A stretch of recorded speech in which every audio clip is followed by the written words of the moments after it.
Wassail!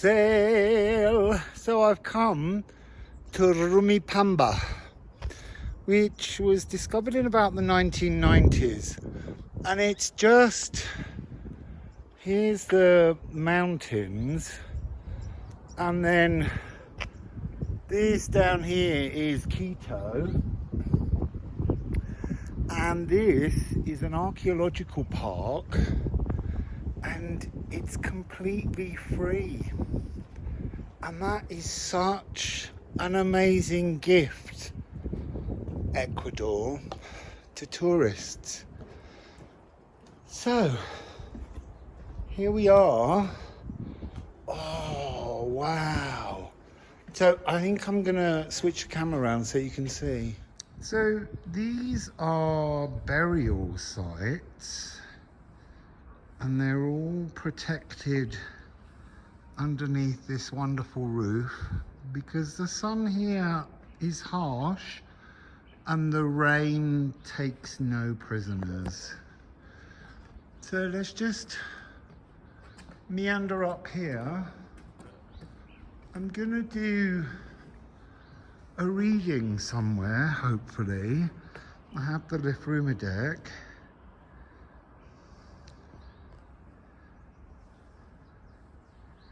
Absolutely amazing.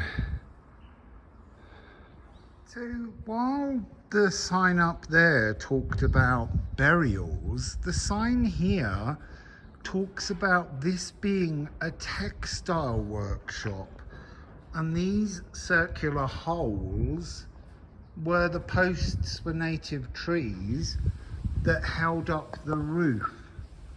And somewhere, which I haven't quite located, there's a rectangular oven that was used to boil the textiles in their dyes. So I'm not sure, we're all learning. This one is apparently a circular oven or pot in which textiles were boiled and dyed. Fascinating that it has that mound in the middle. Also, there's a lot of ash deposits here, and that's because the volcano can be quite active here, although it hasn't since about 1600, but it did kind of burp in 1999. So one of the guards explained that this was part of a water channel. I'm not sure yet. So here's another long part, and we're going to walk up there. I'm going to say very little because I'm still a bit breathless, but let's go up and see.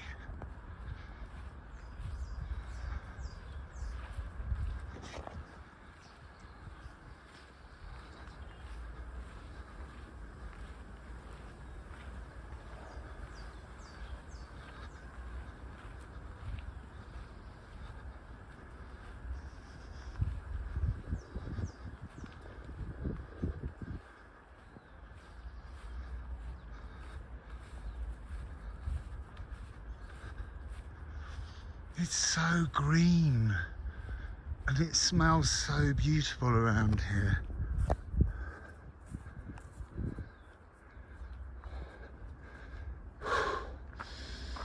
Now there's a strong smell of soil.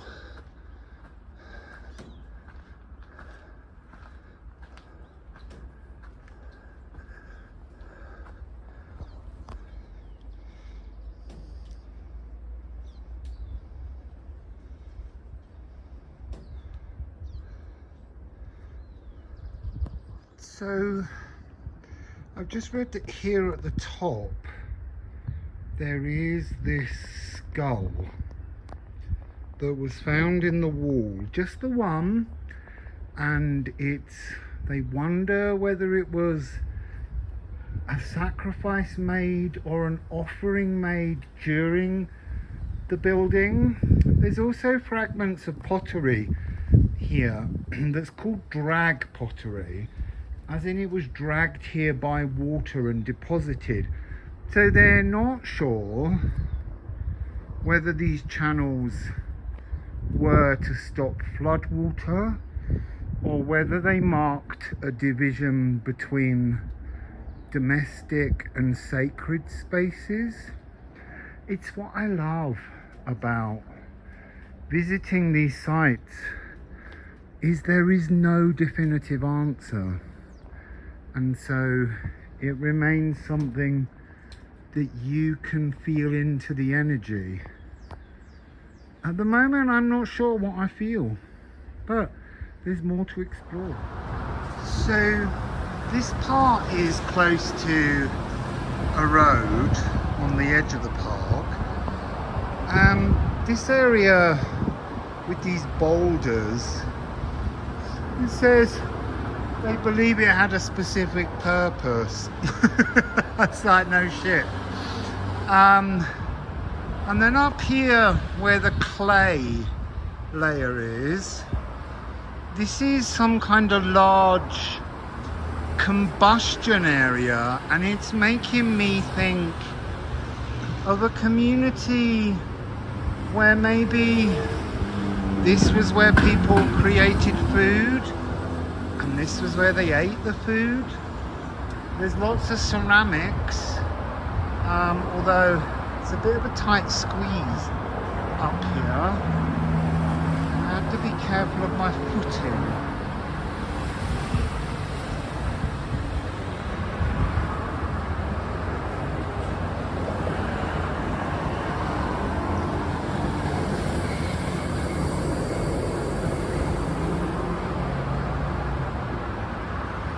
So I'm walking very much off the beaten track. A lot of the paths here are quite open with grass, but this one's got very tall grass, but it is nonetheless a pathway. Let's wander through. I have to be careful where I'm stepping. There's a lot of wild blackberries here, which is a very popular flavour, moira, in Ecuador. Look at the view in the distance. It's amazing up here.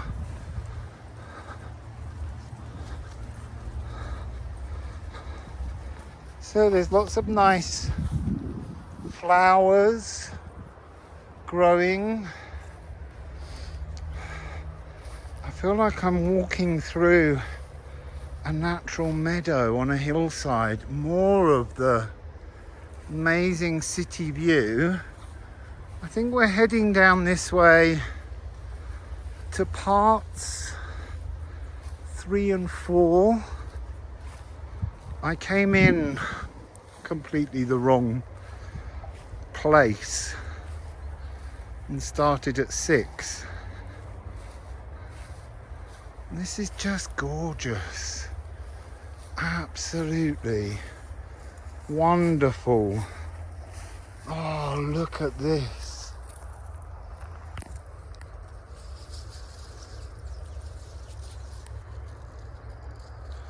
Oh, look at the insides. So, I'm just going to keep going, because I can always edit the video short. But I'm loving this city in the distance and chest height grasses.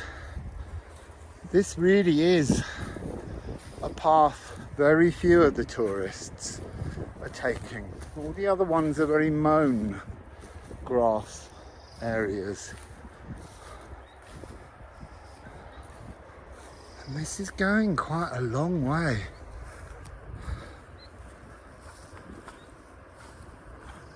There's been some rumbling thunder in the far distance, but that seems to have stopped as well, and it was a nice background sound.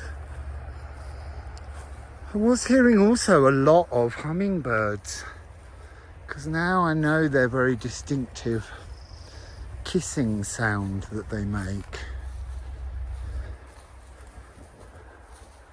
Following these white posts and the slight trodden track here,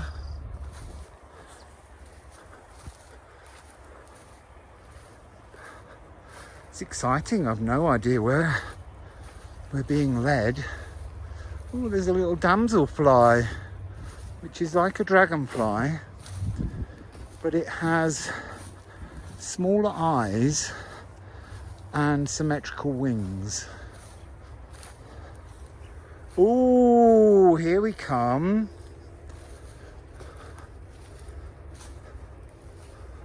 To another area. Olga, you'd love this. Really wish you were here exploring this with me. Ooh. Unidad 3. Let's see what we've got here. It's in 2 parts.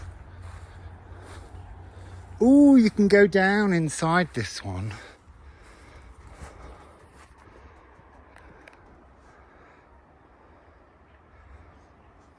So this is several ceramic fragments were recovered. I think it's a housing complex. They found things that were used as a mortar and pestle. So, wow. Let's go see.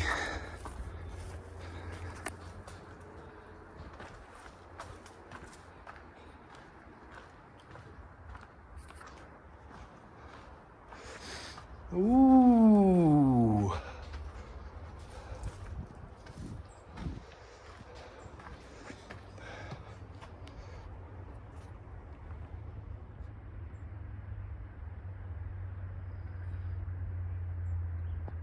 Lots of ceramic urns, and they're similar to the shape of the urns I saw in Agua Blancas that were funerary urns. So,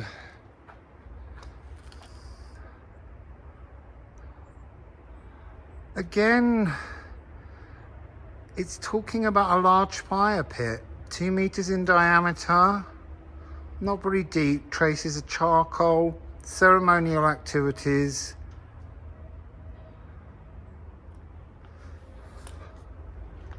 So that must be this bit down here.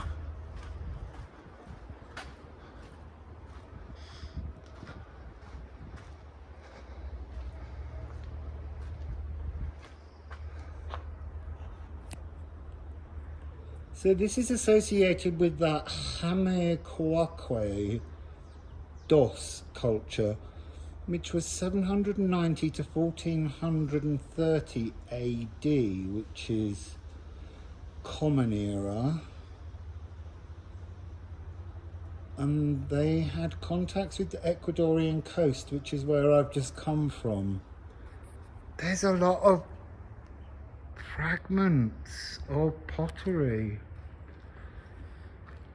Maybe that's the fire pit. I don't know. This is where you need an expert, Olga. So, as we round this corner, here is the kind of hut that they believed these people lived in. I can smell fire burning, and there's the city, and then back this way is the gloaming. The dark inky clouds that are forming. So let's go down here and have a look. Wow, how wonderful to see reproduction so that you get a sense of how people lived. Let's go and have a a little look.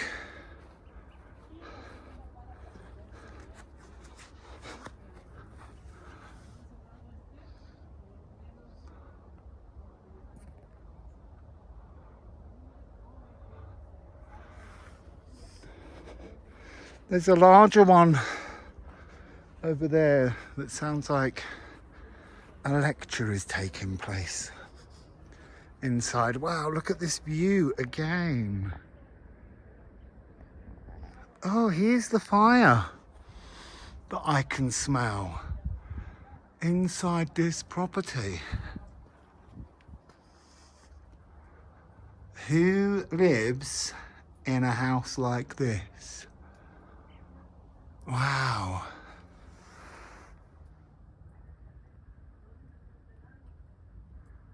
Imagine you kind of had quite short lives with all that smoke inside your house.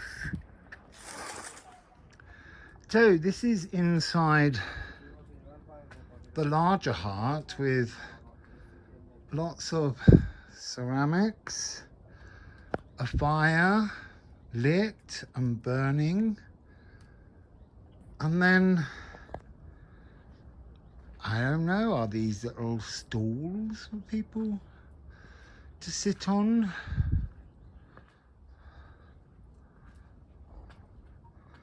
Let's go across and have a look.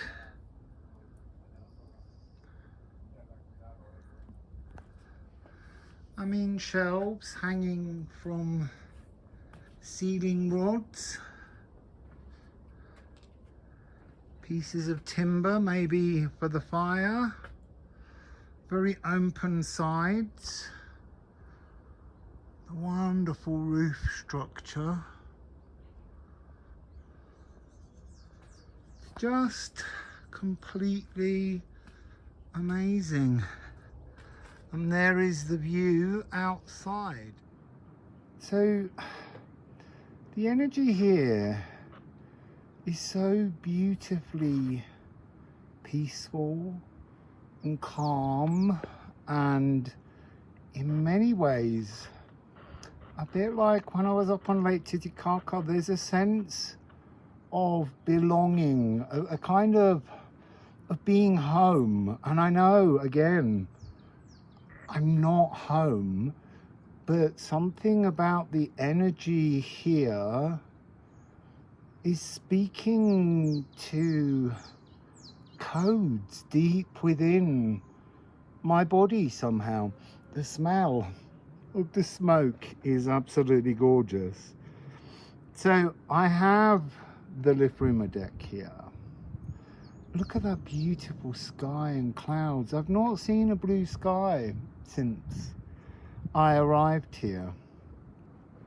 Oh, and there's a series of little ants running around these concrete steps. Obviously they didn't have concrete. So I'm just gonna select something from the deck. Now that the security guards, look, there's the other hut. I'm gonna give the cards. Oh, that's so beautiful. Flursa. So this is talking about the rite of passage, particularly for girls becoming fertile women, but it's also talking about the energy of creativity, of growth. So what am I getting here? They're showing me like kind of a very ancient form of industrial revolution, but not. So cultural, or, you know, a space where people sat, people domesticated, they created. It's got all of those kind of energies associated with it. It's 13 frequency. Accepting and not questioning. And then on the bottom of the deck, they're making me look at the bottom of the deck. It's bringing out Ule, which is the owl senses, but it's interesting that it's it's going 67, 68. 68 is here. But also this card speaks personally to me. So it's talking about that sense of flow, comfort, creativity, acceptance. It's a really, it's an energy of,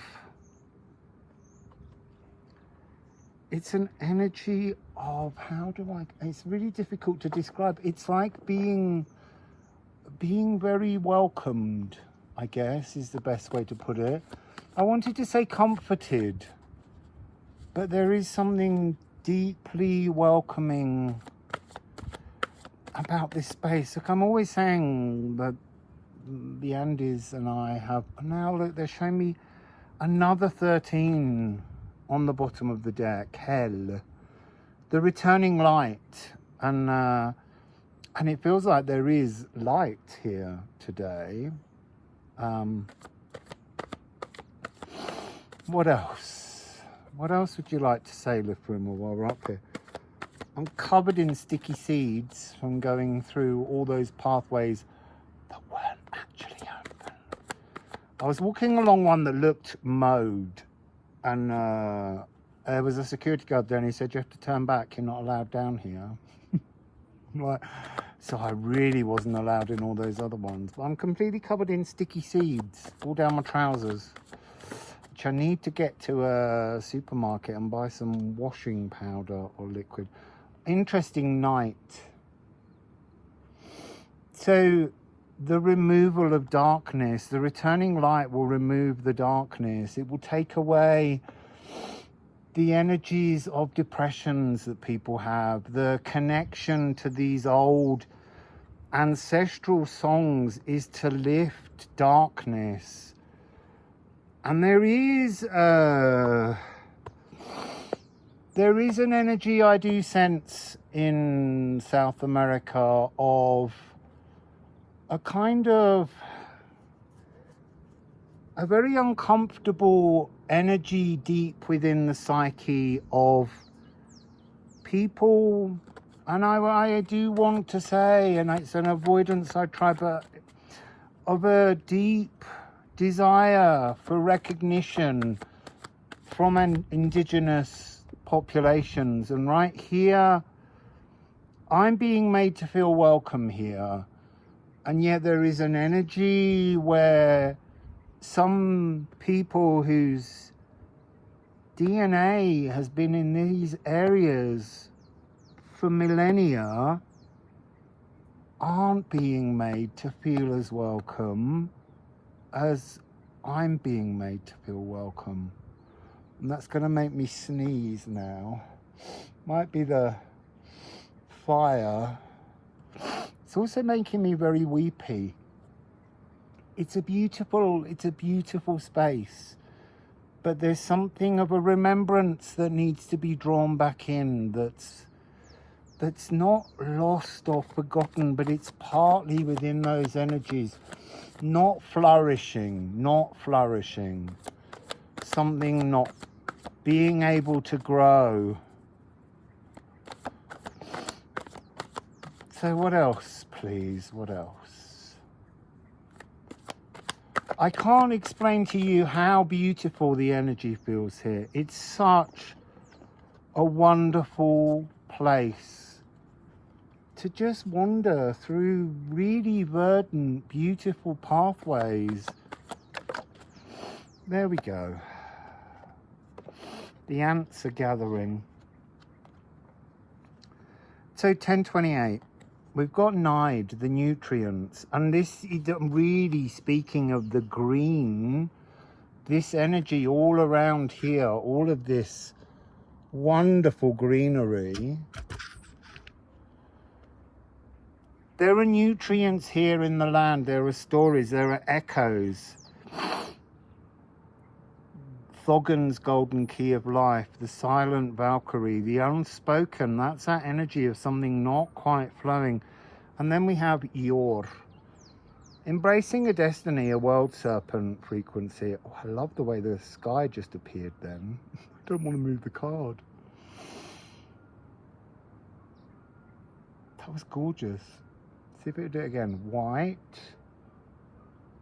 And then that moodiness. So this is about embracing destinies, moving forwards, fated moments. And I want to say the card's talking to me now about synchronicities. I've had serpent energy up here all the time. There must be some kind of dragon lines. I could feel serpent frequency, but it didn't feel like living snakes. It felt more energetic up here as I walked the pathways. So synchronicities. So go out and embrace the world. See everything around you as being part of a global world veil palette that wants to echo your destiny by endlessly showing you synchronicities. Quite amazed that there's no one here. The security guards wandered off. And two of these huts have got fires in, so it shows you how well developed and trusted these little fire pits are. So it said split the deck. Hemfereld 77. I've been seeing master numbers again today. That's my synchronicity. Power numbers, double numbers. But this is the Vilderost, the Bifrost. It's the rainbow bridge back to ourselves. And it ends in the poem with welcome home. And look, I know this is not my home, but there is something very, very homely. Oh, let's split the deck. There's the gathering. So I'm going to wander back down. It looks like we might have good weather, so maybe there's a trip into the historic city centre. I don't know yet. It's so lovely to be outside. I just have to take it easy because still the breathing can be a little bit tricky. So anyway, Wassail, beautiful people from Rumipamba. So this is a very deep area that's from about 2200 BC, so before the Common Era. And this area here is showing you how boulders and mudslides can destroy settlements when volcanoes erupt. So fascinating, really early culture. And I love this green moss. Look at that color. That's spectacular. And a little view of the mountains and the volcano. Not sure which one is the volcano. I've tried looking. But amazing, amazing. I just love it. So here is a solar calendar, a sundial, unlike any sundial I've ever seen, because instead of having a pole, well, it does have a pole facing up, it's actually read by these two poles. And here would be the marker for the solstices somewhere, I'm not sure. And here is the time being shown by this pole, and it also marks the equinoxes. And we are very close now to the vernal equinox. Oh well, the March equinox, because I'm in the southern hemisphere still, so it's an autumn equinox. But rather weirdly here in Ecuador, it's really, there's so little difference between the days and the nights all year round.